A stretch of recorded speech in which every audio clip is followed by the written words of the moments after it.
Good afternoon.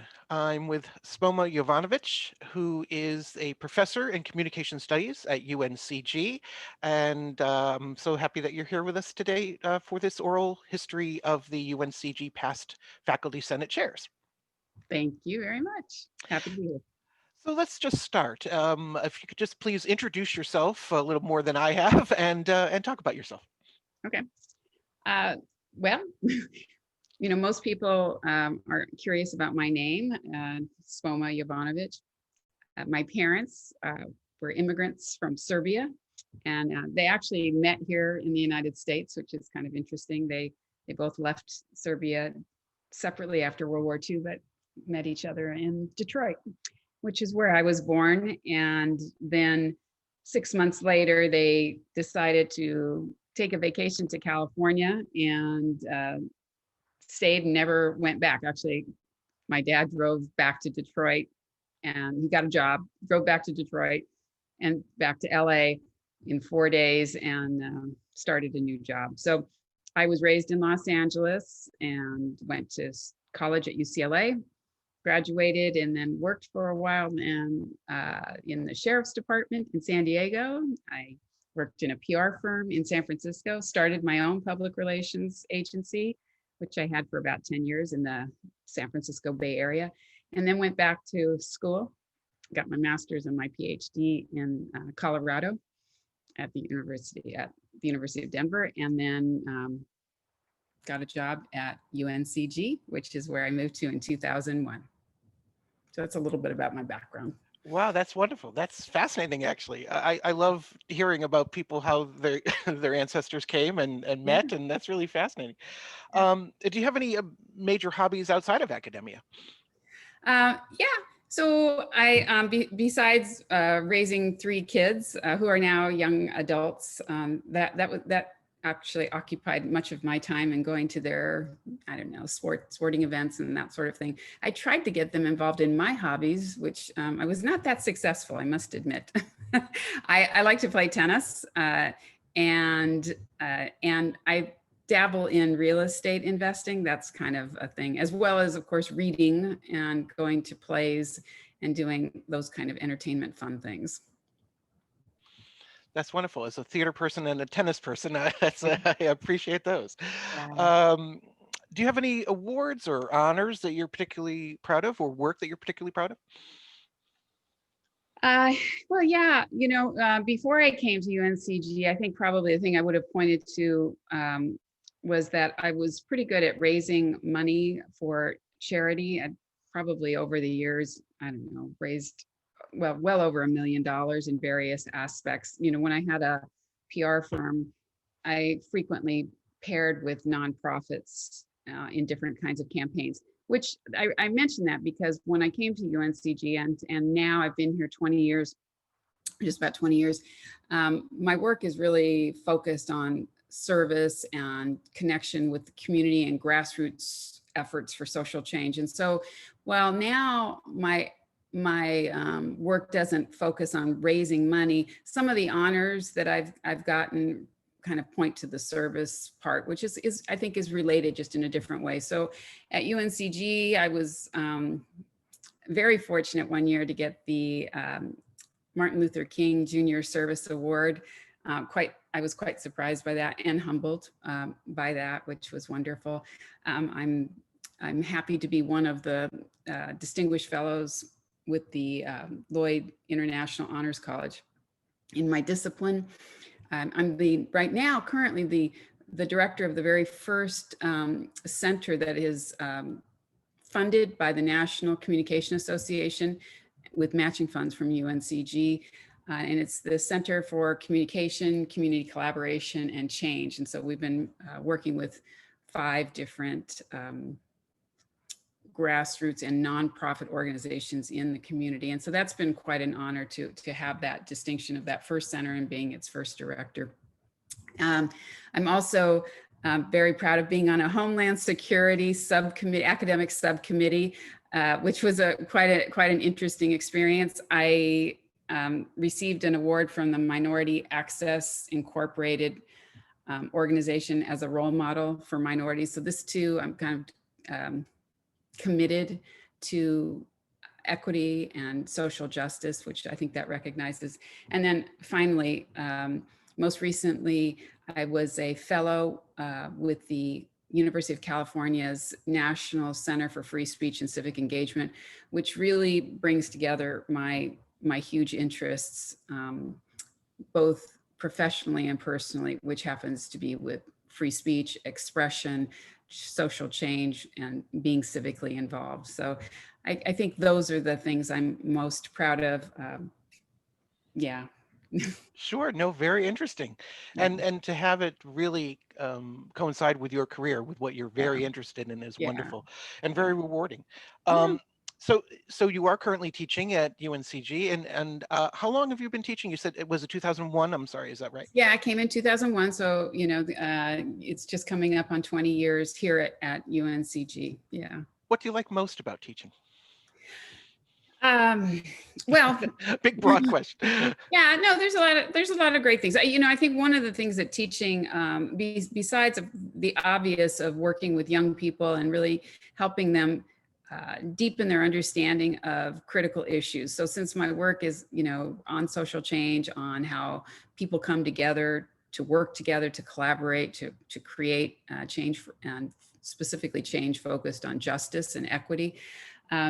That opportunity to have that influence with students is tremendous. To read really exciting material together, and I'm not one to use many of the same readings each semester. I try to come up with new ones, and that's in part because things are always changing, and also it's interesting to keep reading the newest things that have come out, as well as some of the classics. But I think that's very, very exciting in for me, the teaching, and also that it's always changing. There's something new all the time. It's not doing the same thing over and over again. I actually like it's a little thing, but I like the pace of semester system. Actually, I prefer quarter system. Why can't we go to a quarter system here? But I like that pace of starting up and then getting intense and then winding down and having a break too. So all of those things, I think. But of course, most of it comes back to just being able to work with students. And speaking of current works, I know you have some forthcoming works, certainly one about finding expression in contested public spaces. Would you like to speak a little bit about those? I think those are would be fascinating. Yeah, sure. Thank you. Yeah, that book is an edited volume, and actually, this is on free speech, but not free speech from a legal perspective of what's permissible. So there's some in the book about legal cases. It's an edited volume there's a lot of interesting chapters in it. What the project, though, it started out with I had gone to Europe to look at Free Speech Corner in Hyde Park, and I'd been fascinated with that ever since I started teaching, and actually ever since I started my graduate education. And I just got pulled into other directions and not specifically that. So finally was able to return to it all these years later. And then shortly thereafter, the Yellow Vest movement in France occurred, where again, ordinary people were coming together saying, we're not really happy what's happening with the government. And they were congregating around at roundabouts. So this idea of people coming together in public spaces to say, we want some change and we want to have some say in the way in which our government operates. To me, that's really fascinating. That happens in city council meetings when people stand up for 3 minutes and at a time, many of them returning to say, wait a minute, something's wrong here. You missed something, or maybe you weren't aware of something, and we want to make some change locally. So at the local level, at the state level, and even the federal level, the ways in which people encounter and come together with one another to really make a statement, that to me is super fascinating and certainly the bedrock, I think, of democracy. And so this book explores that from my interests in speakers' corners and to other people's discussions of monuments now that we're, of course, contesting whether they should be up, especially those from the Confederacy, to video games and their representations, to, of course, free speech on campuses. So looking at the ways, again, that people think about, challenge, and then address, kind of the issues of the day in their communities. So that book's coming out sometime next year. I don't know. I'm not sure about the publication date, but maybe by the summer at the latest, I would think. And it features some really established scholars, but important for me was to also feature rising scholars. So for many of the people in this book, it is one of their first publications. So as the editor of this book, it's driving me a little crazy, but I'm thrilled to be doing it because this is kind of an extension of teaching for me, that really bringing along the next generation of scholars, because they have amazing things to say and maybe just haven't prepared something for this kind of publication before. So we're kind of working through some of that. Absolutely. And letting their voices be heard in Absolutely. this public forum, right? Absolutely. Absolutely. So let's talk about the Faculty Senate. Mhm. Just as a general question, why are organizations like the Faculty Senate important? Yeah, thank you for asking that. And actually, I probably should have, and I should have put that, it's not considered typically an honor, but I have to say a super important part of my career.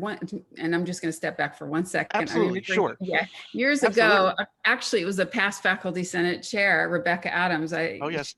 She was tremendous. She wasn't speaking as the Faculty Senate chair at the time, but she was on a panel. And I remember I was here at UNCG only a few years, and I have always been active in the community and active on campus, I would say.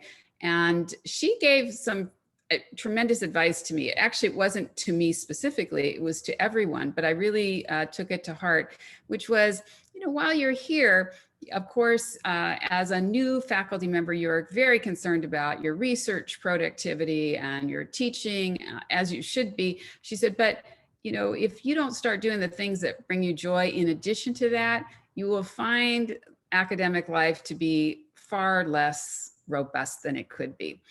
And that for me was an affirmation, I think, and a real push to do the things that I thought were really important. And so I had been involved in Faculty Senate for quite some time. And I think Faculty Senate, I had seen how important Faculty Senate could be, and also how at times it wasn't very important. And it was when faculty senators and the leadership really addressed serious and important issues and put forth a collective voice that some impact could be created. And so I think faculty voices are the conscience of the university. The administrators are super important, of course, to the operation of our institution as our staff and as our students. But the faculty, because of their standing, certainly tenure has a role to play here, are ones who can say things without, or should be able to say things without fear of recrimination. And because they're smart, and I'm not saying other people aren't smart, because they are, but faculty as a group are critical thinkers, deep thinkers, and can say the things, can really, when they want to, can be the moral compass of the university. And I think that's important in our shared governance. Administrators have to be worried about money. I get that. Faculty have to be concerned about other things. And those voices about whether it's educational goals, equity, fairness, I think faculty have a strong grasp of that because of our relationship with students, very close relationship with students, and also our understanding and relationship with administrators and staff. So I think Faculty Senate is the conduit, not the only one, but a very important one through which faculty voices can be heard and included in important decisions for the university.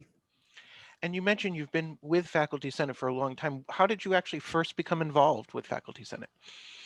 Before you Well, were chair, you were senator, am I correct? yeah, yeah. And so, I have to say it was not a popular position to be faculty senate. It was like, okay, you know, who will do this? It was like the least interesting thing. But I was like, I want to do it. I'm interested in doing it.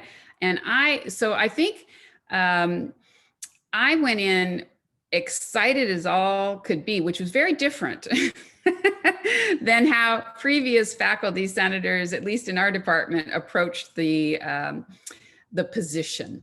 And so I started going in, I don't know, I was in faculty senate, I don't know, for a very long time, 6, 7, 8 years before I Right. became faculty senate chair.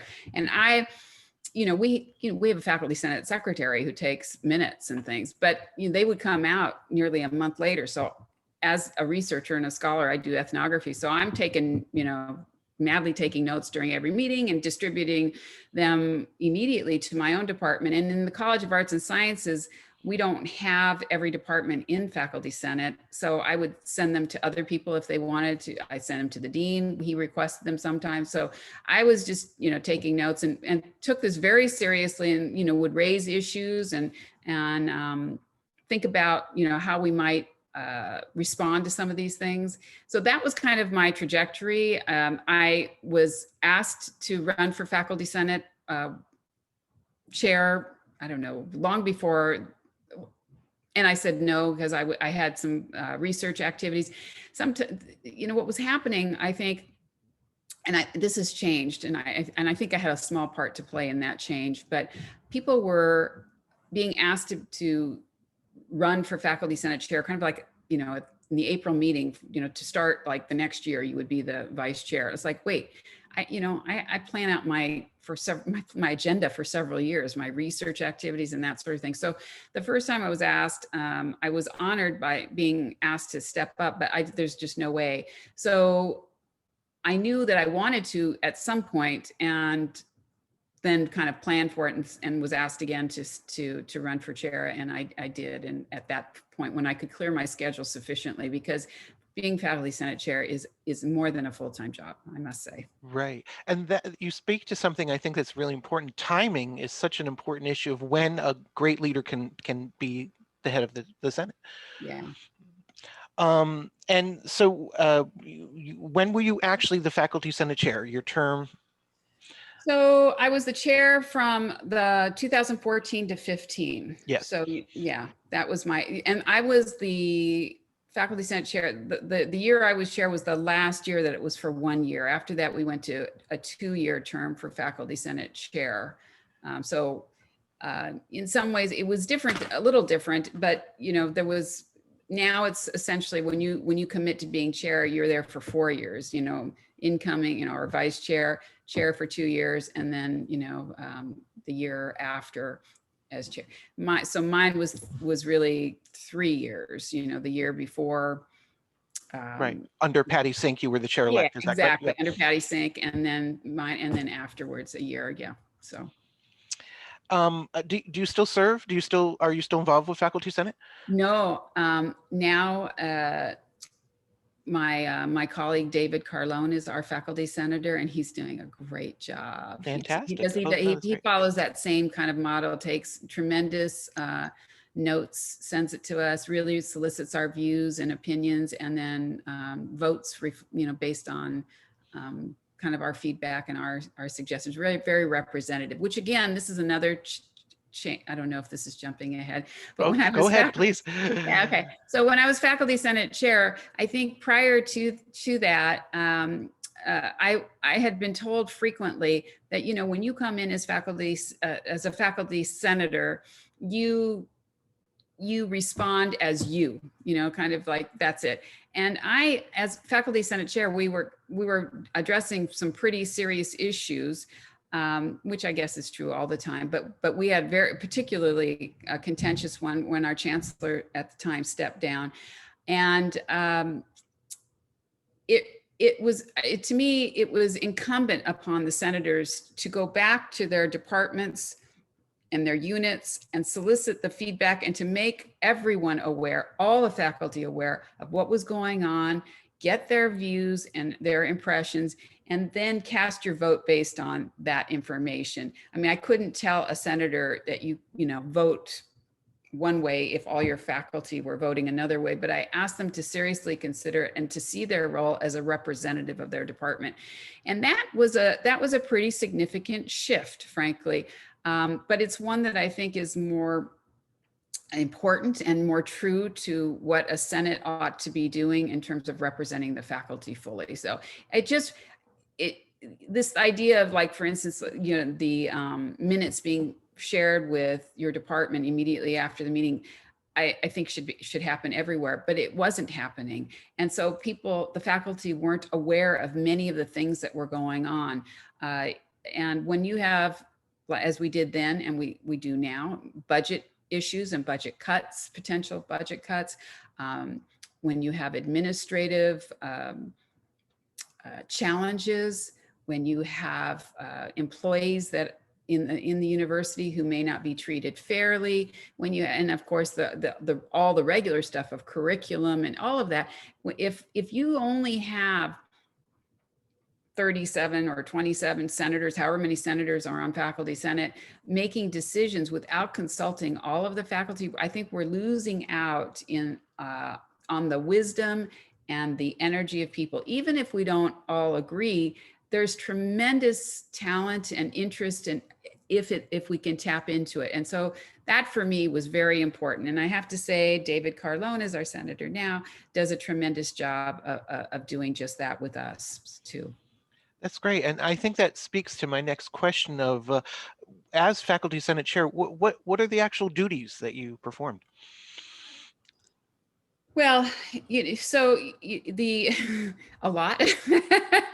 So A lot. I think one of the things that is I think a lot of people don't know is how many committees the faculty senate chair will now sit on, which are good in order to have kind of an understanding of the full range of things happening in the university. But it's also taking a leadership position to not be the only one speaking, but to really involve and to lift up the faculty impact and positioning within a system. I want to just say, as our university and all universities across the country have received less and less funding from the states in which they reside, the model of the university, and this is no news to you, I'm sure, or pretty much anybody else, the model of the university has changed dramatically. And so as it runs more and more like a business, what that means is that administrators who frequently don't have much teaching responsibility anymore, if any, and for many have been removed from daily interactions with students for a long time, and also removed from a lot of faculty interactions. I think that it's incumbent upon faculty to make sure they are not just left to do their research. Their research and their teaching, super important, critical for advancing the mission of teaching and learning and research at the university.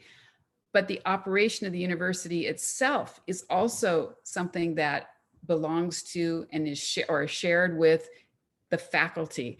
I think it's very easy for administrators everywhere to say, we'll just take care of this. It's more efficient. The fewer people involved, the better, right? Easier to make decisions. I understand that. But the standing of administrators who get rewarded based on things other than whether it's right, whether something's right to do, they get rewarded on how many dollars they bring in, how much money they raise, how few lawsuits they have. That those are different. I don't mean to make light of what they do, because I think what they do is really important, but they're judged on different kinds of matters. So the faculty senate chair has a voice to play, and not just to go along with administration, but to challenge, to question, and to bring the faculty along with that as needed. Sometimes it's to support and to move forward together, but not always.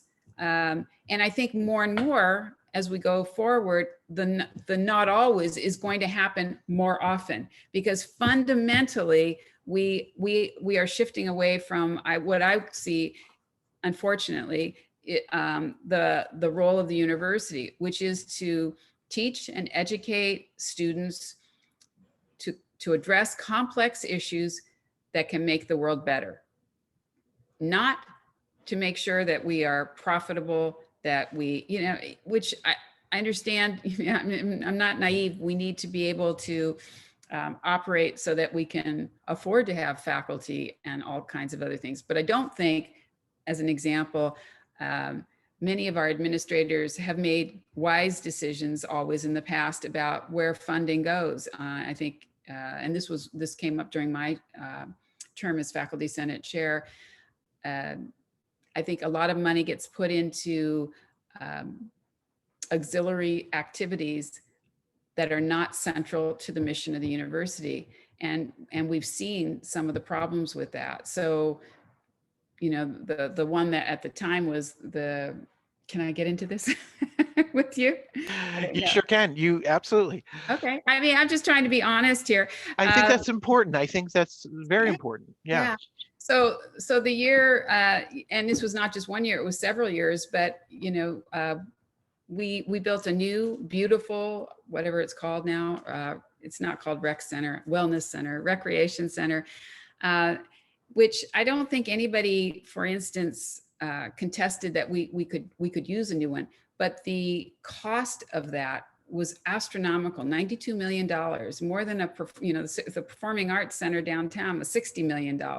So, I mean, it was an astronomical amount of money, and based on a very flawed study. So a study was done by a company that would eventually be the architects and builders of this recreation center. So what do you think they're going to find? So we asked to look at the study, and you look at the study and about, and they asked students, would you use a recreation center if it was built, that had blank, blank, and blank? Well, yeah, sure.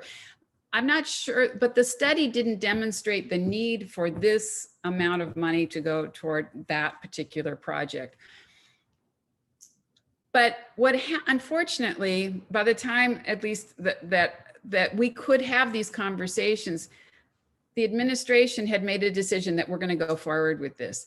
I think the Board of Trustees seriously considered not going forward with it at the last minute, but they did.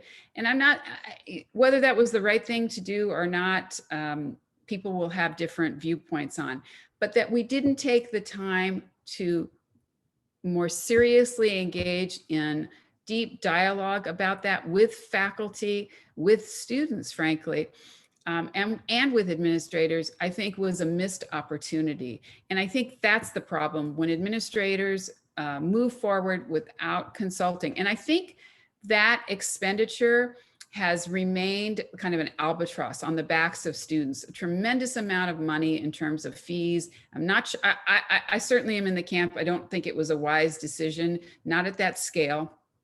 And I think that that the level of debt that our students carry is attributable in large part to that. And that's unfortunate. I don't think I think we could have used the money in much better ways that could really benefit our students. For example, and I did bring this up, why not we have a lot of students who never go to the recreation center, never, right? We have issues of obesity. For long distance students like me who don't do it at all. Right. And yeah, for sure. Yeah. And then of course now the pandemic, which, multiplies everything else. So people who take take classes as long distance, we have a lot of parents that just aren't able to. We have a lot of women that, may not go to a rec center. So what about having, if we are truly concerned about wellness, why not have other ways of incorporating wellness into our lives, whether it's little stations. I don't know what it is, but we started to think, like, aren't there other better ways to do this? Would it be more walking trails? Would it be, there's lots of things that could have been considered to accomplish, I think, our goal. But I think that was just missed. It was like, no, we have to move forward, we have to move forward now. And it didn't embrace the faculty. Some people would say that shouldn't be a concern of the faculty, but as we've come to see, everything is of concern to all of us. um, the students that come in, and that they are successful here is part of what we're all concerned about. And that does have to do with some of the other things that happen. We have also, just as a final, because it's one of my favorite stories, at the time I was faculty senate chair, I was also, I'm trying to think if it was at the same time or before that. I was on the uh, parent, I can't remember the name now. Why? It's a parent organization that we have. And I've had all three of my children have gone to UNCG. Two went and got their degrees there. One, she took some classes, but because of that, I was on that parent council for, like, I don't know, a lot of years. Because my boys didn't finish quite in 4 years. So between that and then faculty senate, there was, I knew there were our new residence halls being built, and they put in granite countertops and large screen TVs. And I questioned, the wisdom of spending the money on granite countertops, and was told, well, it's not really that much difference than paying for, like, Formica or something. And I'm thinking, really? Maybe, because I think that it is. And so I think there too, making some decisions that then, hamper the ability of students, because all of that cost is put on the backs of students. I think that faculty could have played a bigger part, and are not consulted enough on their areas of expertise. Like, okay, go to the business school. If you don't want to talk to a communications professor, go talk to somebody else that you think has more expertise in all of that. So. Right. And so in essence, it's not just a duty, it's also a responsibility to be the Senate chair, right? It's the to the campus, to the university itself. Yeah, I think that's a good way to say it. I think, as faculty senate chair, but truly as all faculty, we are stewards of this university. We do have a responsibility for it. I mean, we are, what is the university other than us? I mean, it's Right.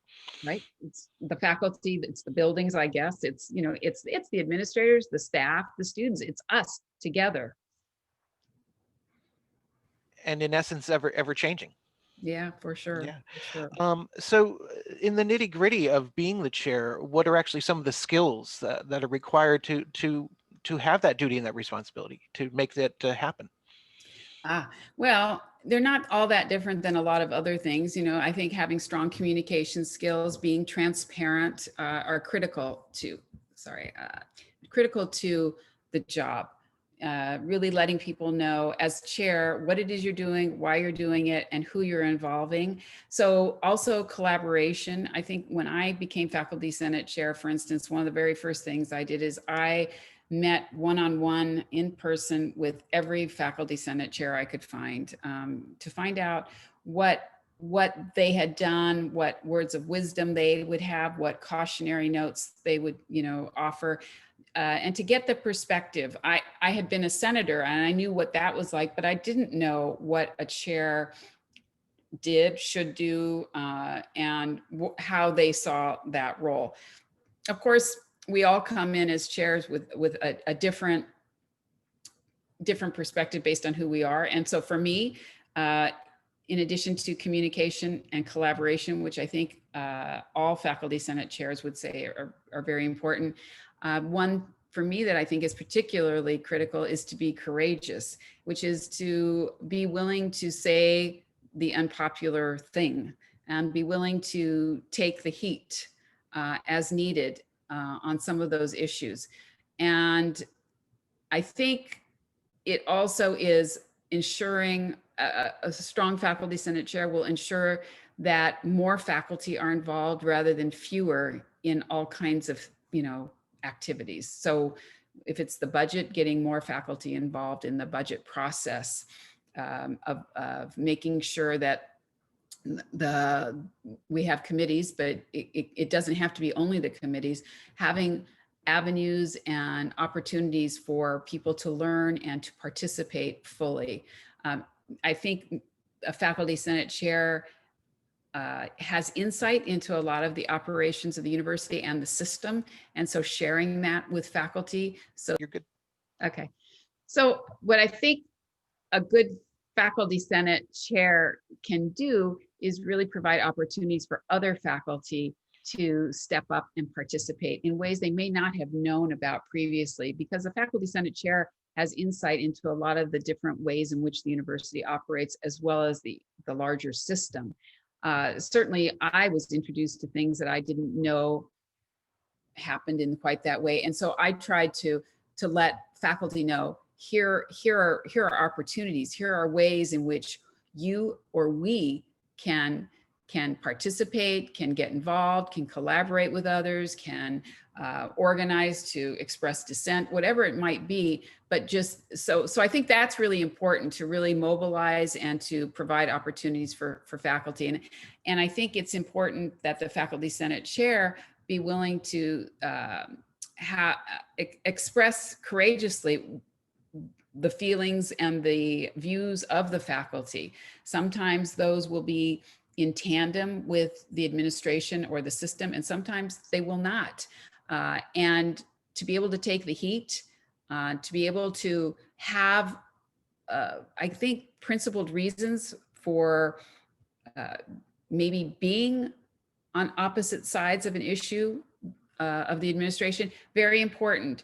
But also remaining open always to bring dissenting views and people together to discuss, to consider, and to be able to move forward in whatever ways that we can. It doesn't mean and believe me, I know this, it does not mean that we're always going to get what we want, but that we can Absolutely right. express those views, and that we can really seriously consider them, I think is really important. Absolutely. And you spoke of some of the challenges that you faced. What were some of the other challenges that you faced during your term as chair?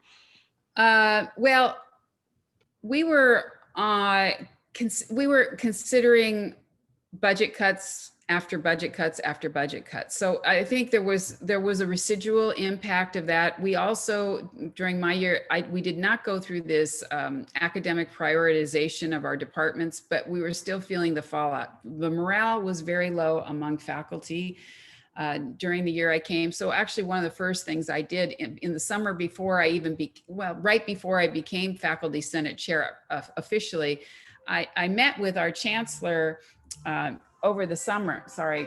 Oh gosh, pause. Okay, so the year I came in, morale was pretty low among faculty.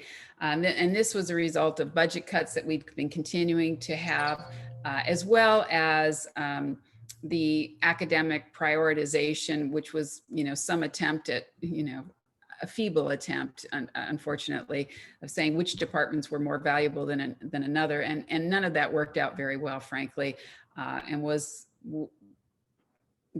anyway, the point was faculty were not feeling very good about their relationship with the administration. So I thought one way for us to address this was for me to meet with the chancellor and to offer some suggestions from a faculty perspective of how about having smaller meetings with faculty, sitting down, letting, this was Chancellor Brady, who was an introvert and was not particularly one to go out and actively meet with faculty. But, you go have lunch with her, and she's a lovely person, of course, like most people are.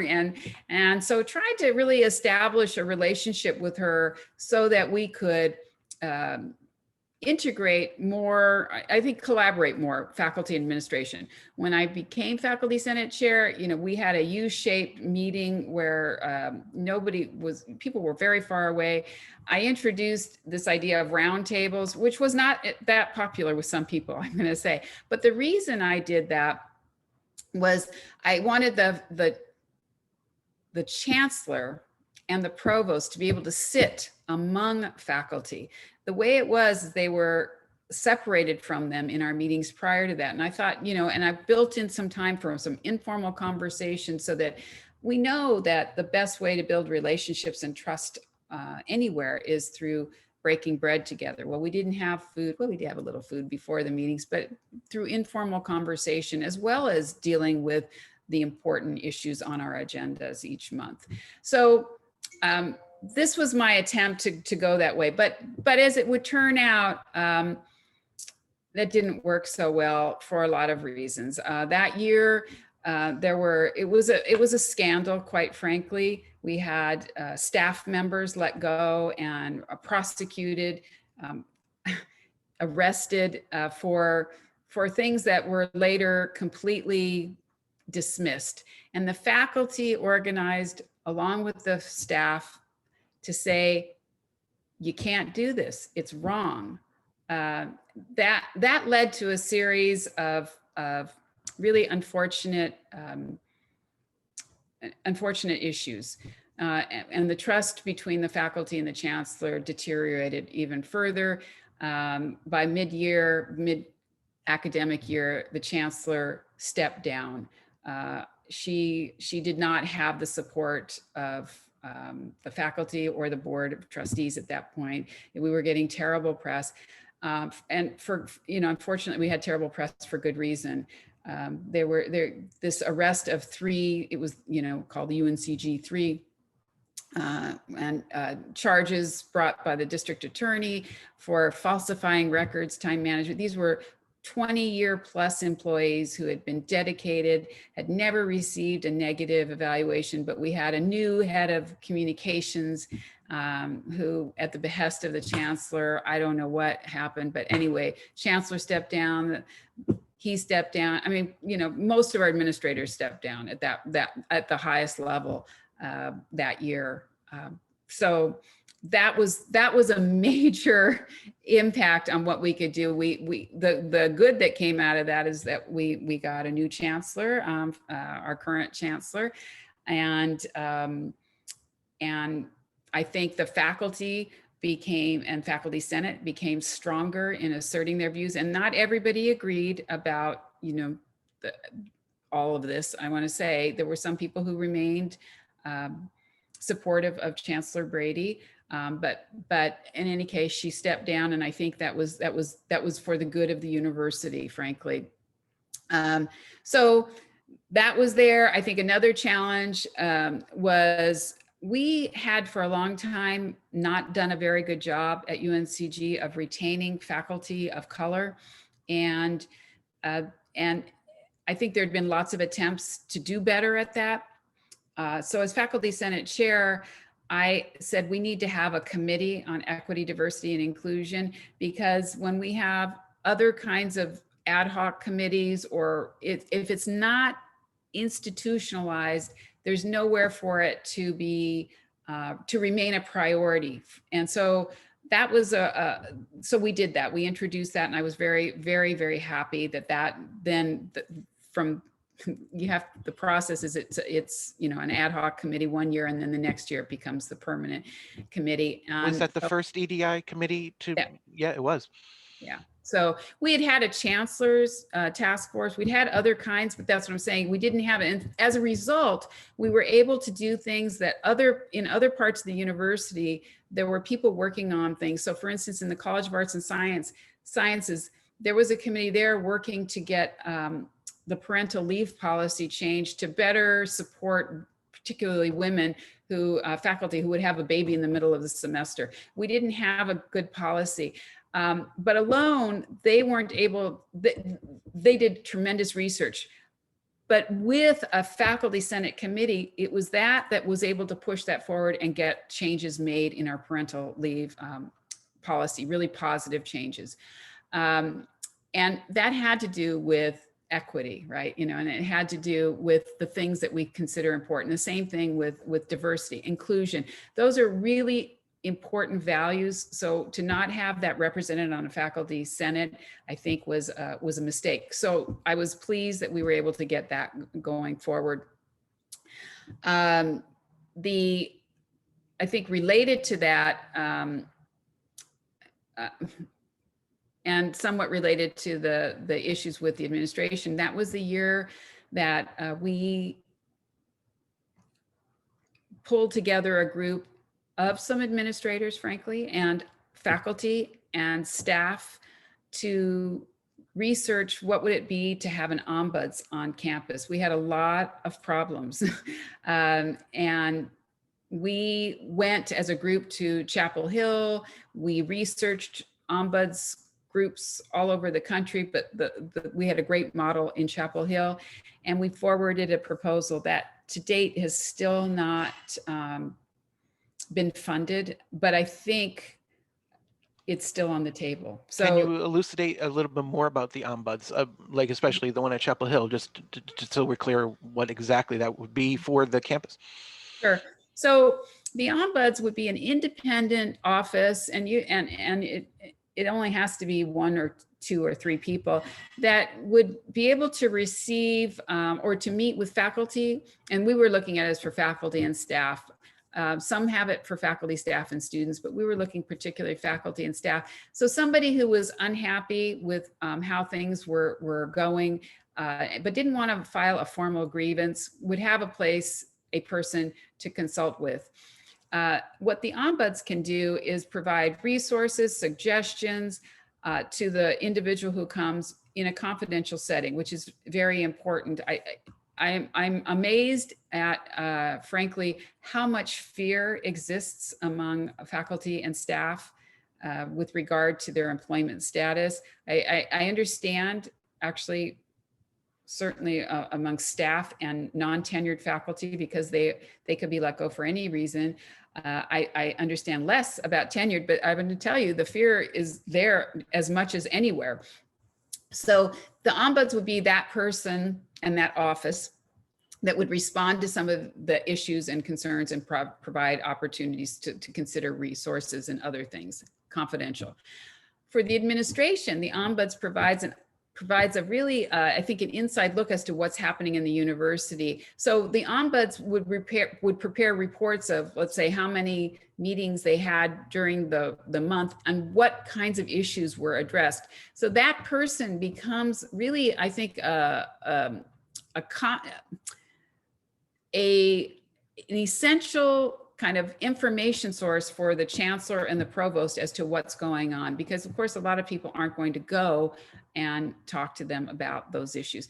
We were having at the time meeting after meeting after meeting of faculty, concerned faculty and staff about their employment status, about how they can express themselves, and they were fears of recrimination, and the ombuds office is designed to kind of ameliorate all of that. It doesn't make all the problems go away, but it provides a tremendous resource and fairly reasonable when it's a very small operation. And half the campuses in the UNC system now have an ombuds office. We still do not. And I think we ought to, and I'm hoping that we will soon, but we still don't. So Sure. Yeah, and perhaps aligned to that is one of the other duties as faculty chair. You're the committee. You're the chair of the committee of promotion and tenure. Is that correct? Yes. And did any issues come up with that in your term? well, there are always issues. I actually think, interestingly enough, that our promotion and tenure process works very well. And that had changed before I became chair. So it used to be like, if you got, if you were going up for promotion or tenure and your department said no, that was it. It was over. And we changed that, and that came through faculty senate. So this is one of the really wonderful things Senate has to make that decision. It was changed so that if you got a no, you could still proceed to the college level. And even if you got a no there, there's a university committee, and they have a chance to review before it goes to the provost, the chancellor, and the board of trustees. And we did have some cases that came forward that received no's at two levels below them at the university level. We said, wait a minute, what's going on here? And so I think that check of saying, okay, why did they say no? Let's look at the evidence for the no, and maybe we don't agree, and in some cases that may have been the outcome, that we said, no, we think that person deserves tenure and here's why.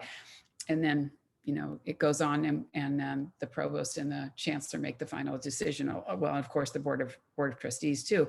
So I think we have a lot of opportunities now for people to not get caught up in what previously, and again, not just at UNCG, this is true of all universities, sometimes, particularly in larger departments where you have a split vote and you might have 8 people for and 9 people against, and suddenly that's a no vote, and like, what's happened here? And other independent groups might look at that dossier and say, well, maybe their decision was made more on, how they like the person or not. So I think it took out a lot of that in the process. So I've seen, and because I was on that committee for several years, not just as chair, but outgoing chair too, I think really good decisions were made. And I think for the benefit of the university, and I think that helped some of that equity and diversity and inclusion piece as well. Absolutely. And this may speak to or align to something that you've already talked about, but what stands out as most memorable from your time as chair? Thanks for asking. Besides the Sure. lack of sleep, I that was the Completely year being overwhelmed and busy. that was the year I learned to sleep about 4 hours a night. And I actually learned that Alan Boyette also sleeps about 4 hours a night instead of 8. But I was constantly waking up thinking of one more thing I should be doing or could be doing, or, email I could be writing, or memo I could, to make sure everybody was on board. It was exhausting and exhilarating at the same time. I think the standout is how the faculty came together in support of staff who were let go. To me, that was courageous, it was ethical, and it was important. There were many acts of protest that I think I'm very proud of. But beyond the protest part, the idea of engaging large numbers of our faculty. Again, at the time, too few of our faculty were involved in many of the events of and activities of our university. AAUP as a chapter had been started at UNCG a few years before that. The year I was chair, we brought them into faculty senate. We got them, a link on our page. It seems like a small thing, but it was making sure that more faculty groups and were represented rather than less. The year I was faculty senate chair, I made sure that students were speakers at our meetings. I thought it was important, which was not common. In fact, I think in all the years, I can't remember students speaking on issues at our faculty senate meetings before I was faculty senate chair. There may have been, but I don't remember any. But that for me, not just the Student Government Association president, but any student, any group that wanted to speak, I tried to say the faculty senate, we're making decisions all the time about the life of the university that impacts you. So if there's things that you want us to know, or things you want us to hear about, or things you take issue with, come on into our meetings. And so try to create the platform for more people to speak rather than fewer. I think that year too, I put on the agenda that there was an impression that people who came to faculty senate meetings, if you were in the gallery or you weren't a senator, that you couldn't speak, and that is not the case. Anybody can speak. And so I just made that very clear, so that on the agenda, if you want to speak, just request and come to the mic. You'll be acknowledged just like anybody else, and come on up and speak. Again, these are small things, but I think large in the scope of making sure that people know that you are not only allowed, but welcome to speak and to participate in the governance of the university. So I think those were probably, I'm trying to look, I have a list here. Oh yeah, absolutely. And again, there were a few other things that came up that year. We hadn't had a faculty senate handbook I mean, I know, but it sounds silly. A handbook for, not faculty senate handbook, a faculty handbook. We didn't have a faculty handbook for our faculty. So that year we created one that went online, and we didn't have one for 10 years at least, maybe 20, 15 years before that. So we had Ann Wallace was instrumental with others in starting advocacy for non-tenure track faculty members, which we carried forward. And then she continued when she came in as faculty senate chair afterwards. And in addition, I think that year, we did a tremendous amount of work on educating the faculty about the budget. We brought in folks from the National Office of AAUP, as well as tapping into our university administrators to do not just one, but many workshops. We scrutinized the budget lines. We went to Dean's Council meetings. And when I say we, it's many faculty, the budget committee, other people, Deb Bell, who's a costume designer. She became the leading voice on the budget, which was, again, a reminder that faculty are so smart. That's not her area of expertise, but she could certainly look at the budget, ask people questions. There's things that she didn't know, I didn't know. We go and ask, and we learn. And then we say, well, why is it this way? And why can't it be that way? And I think these conversations did a lot to open up and to demonstrate that faculty weren't just asking to be involved for the glory, but we're willing to do the very difficult and hard work that's required to make important decisions for the university. So I think all of that was part of that year. Absolutely. And may speak to everything you're saying, but what was your biggest takeaway from your time as chair? Well,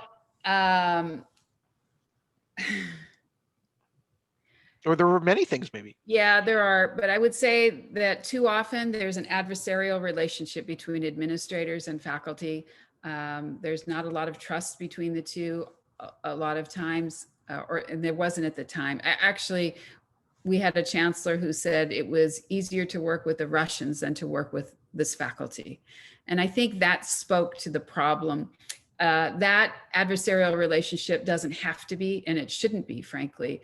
But unfortunately, the playing field is not an even one. So when the faculty speak, they're not always treated with the same respect and regard as administrators, and so as fellow administrators. So I think that the takeaway is that if faculty need to stand up and to speak out, and that year they did.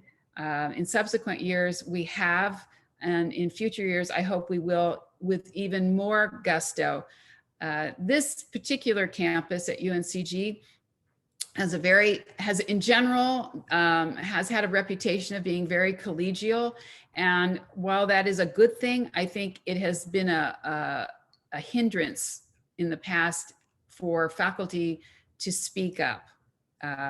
They say, oh, we'll just get along, we just get along. But in fact, things have changed. When we had a university governance system where the administration and the faculty were working closely together and in the same direction, collegiality is the name of the game. That works really, really well. Now, as I said, I think across the country, university governance models have changed, administrators have changed. Our chancellor now has been here just over 5 years. That's about the life of most chancellors now, very different than when people would be a chancellor for 17 or 20 years, right? So all of that is creating this kind of, what can I accomplish? What can I get on my resume? How can I make my mark as an administrator and then move on? As an example, I've asked our current chancellor point blank many times, why are you accepting raises when your faculty and staff haven't received raises? I find that to be, a problem. But our chancellor and other chancellors aren't going to turn down their raises, and they're not going to speak out sufficiently for the need for faculty and staff to get raises, because if they do, they will get fired. And I get that, or they will be let go, or they will be asked to leave, or they will be whatever. So they are paid to do what they do, and they get paid handsomely. You know, I don't know if you're going to cut all this out, but our current chancellor's salary is almost double what it was when he was hired. Mine isn't since in 5 years, let me tell you that. So, you know, I think we have to question these things. We have to ask these things. Do I think our chancellor's a bad guy? No, I don't. I think we have a system that doesn't work very well for us as faculty anymore. And that may be true for staff. It's definitely true for faculty. And I think we need to speak up about that. And we need to work toward creating the change that would elevate faculty to the level that they should be, not only in pay, but in respect and involvement at the university. So. Sure, and that speaks back to the responsibility factor of that everyone's responsible to have that happen. What do you wish you'd known going in? Is there anything you wish someone had told you, hey, this is something you really should know, and that you kind of discovered as you went? Yeah. Well, you know, I know you had Patty Sink, who was you had her as your chair when you know, so I'm sure she gave you a lot of good advice and all that. Yeah. No, I think all the past chairs were tremendous at giving advice. I don't think anything prepared me for what eventually occurred with the arrest of our staff that set off a whole nother series of events. So I don't know that I would have, I guess what I would have liked to have known more about, excuse me, the faculty assembly at the state level is a tremendous resource. And I didn't realize how important it was. Actually, it was through that body that I learned that other universities were facing similar kinds of problems and how they addressed them. I wish I had known that and had been privy to that and had been more involved with that or that level at the faculty assembly before got involved as faculty senate chair. I only became involved with faculty assembly the year I was vice chair. But if I had been before that, I think it would have been, I would have been more prepared to address some of the challenges that came forward. Knowing you're not alone on a challenge or an issue is a big help. Right, and to learn one, and the other thing, I think the most important thing I got from faculty assembly was those people are kick-ass people. They're like not going to take no. And that was very different culturally than what I'd seen at UNCG. At UNCG, if somebody, if there was enough no, it's like, well, okay, then we have to defer. Now, like at faculty assembly, you're saying, and we're going to organize and we're going to make it different. And so those were my people, like I felt like that, that was closer to the way that I saw the world. And neither way is bad, but they're different. And so faculty assembly just has had at the time a much stronger sense of being indignant about injustices. And for me, I think that would have been good, valuable knowledge and learning. But I eventually got it, but I think it would have been nice to have it earlier. Sure. And as other chairs did for you, what advice might you have to a future chair? Well, that's so nice too. Absolutely.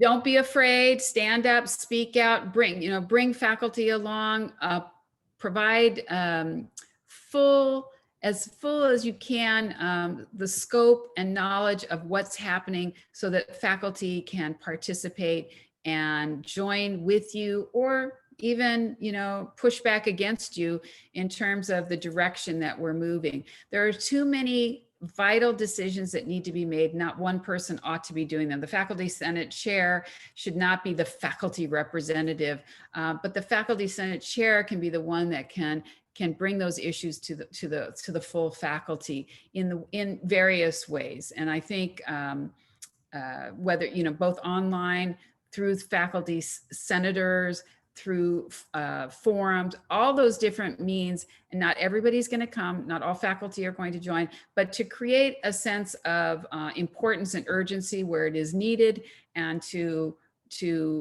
put in the time to reach out to people individually or in other ways to make sure that enough faculty are coming together to talk, to discuss, and to contribute in the ways that we can. I would say that would be my advice. Set aside lots of time from your schedule to do this work. It's, again, exhausting and exhilarating and important. So it shouldn't be just one more thing, but the main thing on your agenda during your time as chair. And to be courageous. Yeah, yeah, um, yeah. is there anything else you'd like to add today? I think that Yeah, I we think I've said like covered a a lot lot. Yeah. already. No, that's Thanks for wonderful. No. letting me go on, but Oh no, but it's wonderful because I think it really speaks to what it is to be a chair. There's so many facets to it. yeah. Well, thank you so much, Spoma. It's been lovely talking to you today. Thank you, Scott. Bye-bye.